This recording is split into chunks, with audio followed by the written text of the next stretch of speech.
foi dado como Antônio Conselheiro, nascido aqui em Xarabubi, em 13 de março de 1830. Ele foi comerciante, advogado e professor nas regiões de Ipu e Sobral. Após ter sido abandonado pela sua esposa, pelo fato de ser traído, né, a sua esposa fugiu com um sargento. Teve negócio de chifre. Exato. Graças a Deus. Antônio Conselheiro resolveu pregar sobre os sertões, ajudar pessoas carentes, também reconstruir igrejas, construir cemitérios, entre outras coisas.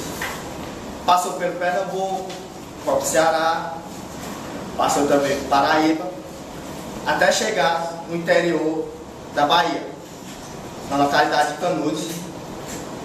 Chegou em 1893.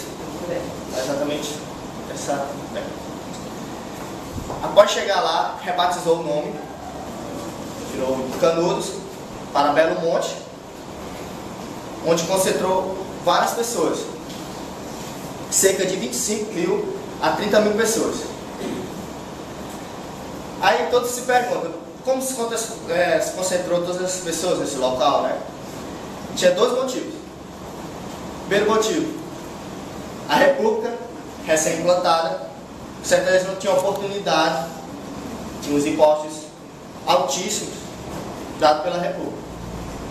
Outro motivo, dizia que o conselheiro era uma pessoa divina, onde traria fartura e felicidade para sertanejos.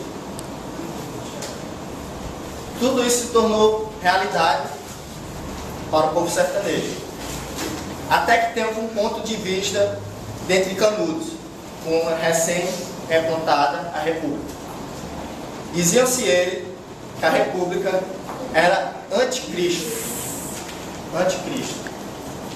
Seria que o Altíssimo Imposto traria cabaz à proximidade. Seria cabaz à proximidade do fim do mundo. Eu não vou estender muito a fala, porque tem meus outros colegas. Vai se garantir. E no meio disso tudo, Antônio Conselheiro, como ele era